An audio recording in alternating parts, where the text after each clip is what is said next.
quando você começar a viver uma vida com propósito, você vai incomodar e muito as pessoas ao seu redor.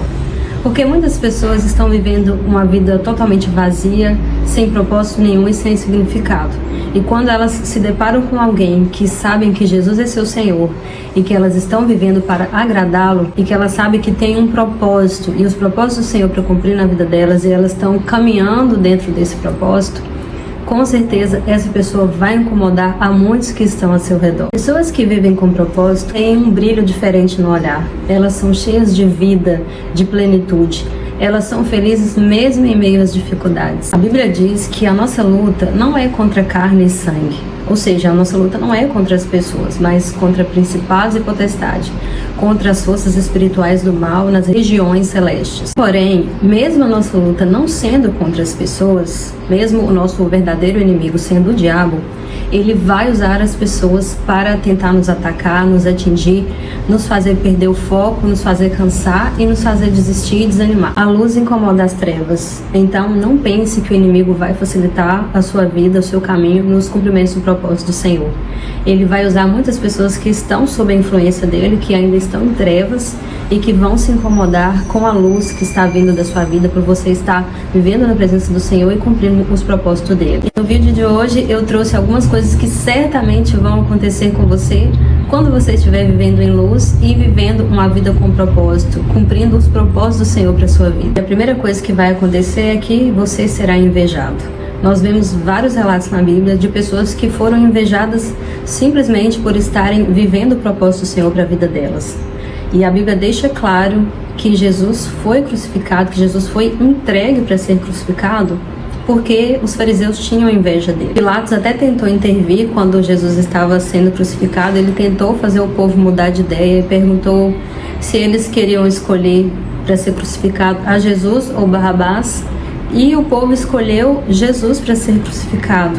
E a Bíblia deixa claro que eles fizeram isso por inveja. Jesus foi entregue e foi crucificado como estava escrito a respeito dele nas Escrituras. Mas qual foi o motivo que Jesus deu para ser crucificado? Nenhum. Se levantaram várias testemunhas contra Jesus, várias falsas testemunhas, falsas acusações, mas Jesus foi crucificado sem provarem nada contra Jesus, sem realmente comprovarem algo de ruim que Jesus tinha feito. E aquelas pessoas se levantaram contra Jesus porque elas deram lugar ao diabo e foram usadas por ele para atacar o Senhor Jesus. E tudo por causa do propósito de Jesus na terra. Então não pense que quando você decidir viver focado no seu propósito, que o inimigo vai estender um tapete para você passar e vai facilitar o seu caminho. Muito pelo contrário, ele vai usar várias pessoas, como eu disse, pessoas que ainda estão em trevas, que estão sob a influência dele, para atacar você, para te perseguir, e tudo por causa da inveja, tudo por causa do seu propósito. Você precisa estar atento, você precisa ter discernimento espiritual e você precisa usar as armas espirituais para combater esse espírito. Porque, como eu falei no início, a nossa luta não é contra as pessoas, mas o inimigo vai usar as pessoas. Mas, como é uma guerra espiritual, você deverá usar armas espirituais também para combater esse tipo de ataque. E como esse espírito age inicialmente? Sabe quando uma pessoa implica com você sem nenhum motivo? Mesmo você sendo gentil, você sendo educado, a pessoa tem uma antipatia ali gratuita contra você, ela tem uma torcida velada ali para que as coisas se deem mal. Não importa o que você faça, parece que nada agrada aquela pessoa. Você não teve nenhuma desavença com ela, você não teve nenhuma discussão, mas você percebe que aquela pessoa não vai de jeito nenhum com a sua cara. Sabe quando as pessoas falam assim, o espírito não bateu com o dela? Realmente não bateu, porque você tem o Espírito Santo e a pessoa está sob a influência de espírito de inveja. E na primeira oportunidade, essa pessoa se volta contra você pelos motivos mais bobos, pelos motivos mais banais. Ela tem uma reação totalmente desproporcional ao que está acontecendo. Às vezes uma coisa simples faz com que aquela pessoa se volte contra você com uma fúria. Aí por essas atitudes desproporcionais, incabidas, você percebe que não é aquela pessoa mesmo que está agindo contra você, mas o espírito que está por trás dela, o espírito que está influenciando a vida daquela pessoa. Não pense que há algo errado em você, não pense que o problema está em você. Você simplesmente está brilhando a luz de Cristo e isso está incomodando as trevas. E sempre vai ser assim. A luz incomoda as trevas. E outra coisa que vai acontecer quando você estiver vivendo uma vida com propósito é que você será perseguido. Não pense que o inimigo vai apenas usar pessoas para te invejar, para implicarem com você. Muitas vezes você vai ser sistematicamente perseguido, impiedosamente perseguido. A palavra diz na segunda carta a Timóteo, capítulo 3, verso 12, que de fato todos os que desejam viver piedosamente em Cristo serão perseguidos. Armarão ciladas contra você. E isso não é uma hipótese, isso não é um talvez. De fato, vão armar ciladas contra você, de fato vão perseguir você. Davi foi perseguido por muitos anos por Saul pelo simples fato de que ele tinha uma promessa, a de ser rei de Israel. Então, simplesmente por você carregar essa luz do Espírito Santo, por você carregar uma promessa, por você cumprir o propósito do Senhor, você será sistematicamente perseguido pelo inimigo. Eu aposto que você já foi perseguido sem nenhum motivo. Eu também já fui perseguida sem nenhum motivo. O problema não é você, o problema é o que você carrega. É a luz que você carrega, é a unção. E essa luz incomoda quem está em treva. E essa luz, ao mesmo tempo que ela atrai pessoas que estão querendo ser tocado por essa presença, ser tocado por essa luz, por essa unção, ao mesmo tempo ela atrai os perseguidores. Ao mesmo tempo ela incomoda quem está em trevas. E essas pessoas vão se levantar contra você, vão ser usadas pelo inimigo para se levantar contra você, para te perseguir sem você dar nenhum motivo. Não se assuste, não se escandalize. Isso é absolutamente comum. Se até mesmo Jesus foi perseguido, imagina nós, quem somos nós para não ser? Em Mateus 10, 24 e 25 diz assim: não é o discípulo maior do que o seu mestre, nem o servo maior que o seu senhor. Basta ao discípulo ser como seu mestre e ao servo como seu senhor. Se o dono da casa foi chamado Beelzebul, quanto mais os membros da sua família. Os fariseus perseguiam demais a Jesus. Eles falavam que Jesus tinha demônio, que Jesus expulsava demônio pelo maioral dos demônios. Então, se até Jesus foi perseguido, quem somos nós para não ser? Então, não se assuste. Você que tem um chamado, você que está cumprindo os propósitos do Senhor para a sua vida, não se assuste quando vierem as perseguições, porque elas virão mesmo. Isso é inevitável.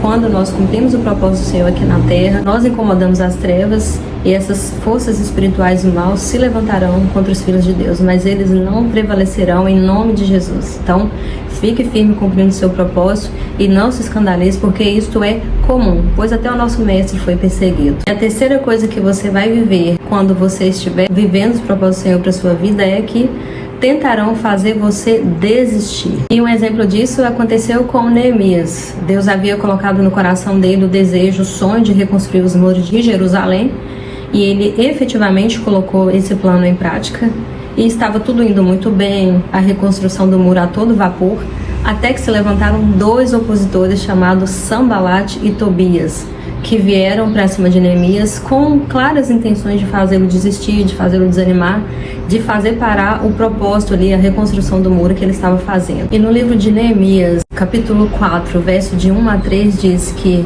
quando Sanbalat soube que estávamos reconstruindo o muro, ficou furioso, ridicularizou os judeus e, na presença de seus compatriotas e dos poderosos de Samaria, disse: o que aqueles frágeis judeus estão fazendo? Será que vão restaurar o seu muro? Irão oferecer sacrifícios? Irão terminar a obra num só dia?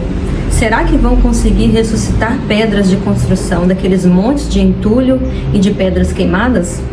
Tobias, o amonita que estava ao seu lado, completou: pois que construam. Basta que uma raposa suba lá para que esse muro de pedras desabe. Sanbalat e Tobias tentaram fazer Neemias desistir, lançando palavras de dúvidas e incredulidade na mente dele. Mas Neemias estava com sua mente fortalecida no Senhor. Por isso que é tão importante nós estarmos com os nossos olhos fixos em Jesus e com a nossa fé fortalecida nele. E para te ajudar neste assunto, eu quero te indicar um vídeo que eu tenho aqui no canal chamado Vozes Contrárias. Nele eu te ensino como que o inimigo usa essas setas de palavras negativas, de dúvidas na sua mente para te enfraquecer. E ali nesse vídeo você vai aprender como identificar e como resistir a essas vozes contrárias para você ter sempre sua mente fortalecida no Senhor e você não desanimar e você não se deixar abater, nem se deixar ser vencido por essas setas de dúvida, de incredulidade que o inimigo lança muitas vezes na nossa mente. Mas prosseguindo aqui nesse tópico, quando os inimigos não conseguiram fazer Neemias desistir ali do propósito dele, não conseguiram fazer Neemias ficar desanimado e desistir, eles mudaram ali a estratégia. Eles tentaram distrair Neemias. Prosseguindo aqui na leitura, em Neemias 6, de 1 a 4, diz assim: quando Sambalate, Tobias, Gesem, o árabe, e o restante de nossos inimigos souberam que eu havia reconstruído o muro e que não havia ficado nenhuma brecha, embora até então eu ainda não tivesse colocado as portas nos seus lugares, Sambalate e Gesem mandaram-me a seguinte mensagem: venha, vamos nos encontrar num dos povoados da planície de Ono. Eles, contudo, estavam tramando fazer-me mal. Por isso, enviei-lhes mensageiros com essa resposta: estou executando um grande projeto e não posso descer. Por que parar a obra para ir encontrar-me com vocês? Eles me mandaram 4 vezes a mesma mensagem e em todas elas dei-lhes a mesma resposta. Meus queridos, cuidado com as distrações. Nós precisamos ter discernimento espiritual para percebermos quando algo está vindo sobre nós, para nos distrair dos propósitos do Senhor para a nossa vida, para nos distrair daquilo que o Senhor está colocando nas nossas mãos para fazer. Então esteja certo que as setas de desânimo e de distração virão sobre você para tentar fazer você parar, para tentar fazer você perder o foco no propósito do Senhor para sua vida. Então é importante que você não se distraia. E por último, o que vai acontecer com você quando você estiver vivendo a vida com propósito é que tentarão te intimidar. Meus queridos, à medida que nós vamos caminhando com o Senhor, nós vamos adquirindo maturidade espiritual. Nós já vamos reconhecendo os ataques do inimigo, nós já vamos percebendo os ataques de inveja, nós já vamos percebendo os ataques de desânimo, nós vamos percebendo aquilo que está vindo sobre nós para nos distrair. Então nós já vamos adquirindo resistência, maturidade espiritual, resiliência, e nós vamos usando as armas espirituais para ir resistindo a tudo isso. Só que quando o inimigo percebe que você ser perseguido, você ser invejado, que setas de distrações e de desânimo não conseguiram te fazer parar, ele vem com um ataque ainda maior, que é o da intimidação. Geralmente o espírito de intimidação ele anda junto com o da manipulação. Primeiro eles tentam manipular você para que você negocie os seus princípios, para que você negocie os seus valores, mas quando eles não conseguem, eles partem para a intimidação. Foi o que aconteceu com Neemias, como nós acabamos de ler. Eles tentaram manipular Neemias, tentaram ali distrair Neemias, mas quando viram que aquilo não deu resultado, eles partiram para a intimidação, que é o que eu vou ler aqui agora, dando sequência à leitura no livro de Neemias. Por 4 vezes eles mandaram mensagens para Neemias falando: venha se encontrar conosco, vamos nos reunir. E Neemias foi firme falando: eu estou numa grande obra e não posso parar. Então, como eles não conseguiram distrair Neemias, eles usaram a estratégia da intimidação. Aqui em Neemias 6, de 5 a 9, diz assim: então, na 5ª vez, Sambalate mandou-me um dos seus homens de confiança com a mesma mensagem. Ele tinha na mão uma carta aberta em que estava escrito: dizem entre as nações, e Gesem diz que é verdade, que você e os judeus estão tramando uma revolta e que por isso estão reconstruindo o muro. Além do mais, conforme dizem, você está na iminência de se tornar o rei deles. E até nomeou profetas para fazerem em Jerusalém a seguinte proclamação a seu respeito: há um rei em Judá. Ora, essa informação será levada ao rei. Por isso, vamos conversar. Eu lhe mandei essa resposta, respondeu Neemias. Nada disso que você diz está acontecendo. É pura invenção da sua cabeça. Estavam todos tentando intimidar-nos, pensando: eles serão enfraquecidos e não concluirão a obra. Eu, porém, orei ao Senhor: agora, Senhor,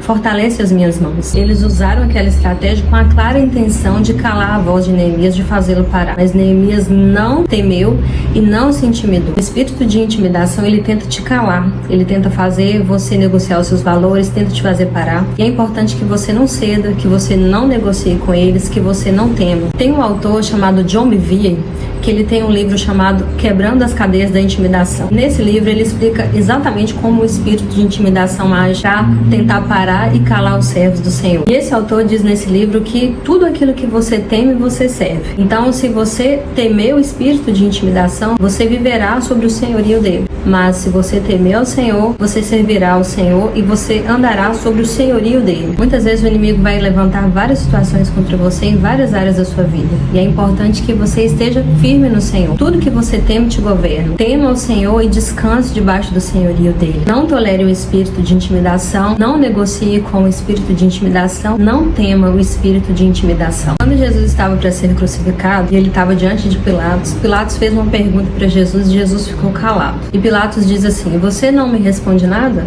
Você não sabe que eu tenho poder para te soltar ou para te crucificar? Jesus respondeu para ele: nenhum poder você teria se do céu não te fosse dado. Jesus tinha plena convicção de quem governava a sua vida. Nós precisamos crer e ter a certeza que a nossa vida está nas mãos do Senhor e que é Ele quem nos governa. A nossa vida não está nas mãos de um governo, não está nas mãos de um patrão. A nossa vida está nas mãos do Senhor. É Ele quem governa a nossa vida e nós não precisamos temer nenhuma intimidação. E nada acontece sem a permissão do Senhor. Então, quando nós estamos sob o senhorio dele, nós podemos descansar que Ele está cuidando de nós e que Ele tem tudo sob controle. E o Senhor Jesus disse: no mundo vocês terão aflições, mas tenham bom ânimo, eu venci o mundo. Então, por mais que nessa vida nós sejamos invejados, perseguidos, que espíritos de intimidação se levantem contra nós, o Senhor é por nós, o Senhor está no controle e Ele está cuidando de todas as coisas e é Ele quem governa a nossa vida. Jesus já venceu todas essas tribulações e nós estamos vivendo para Ele. Nós estamos vivendo uma vida com propósito, construindo coisas para a eternidade. Então, não desanime, não se distraia, continue focado.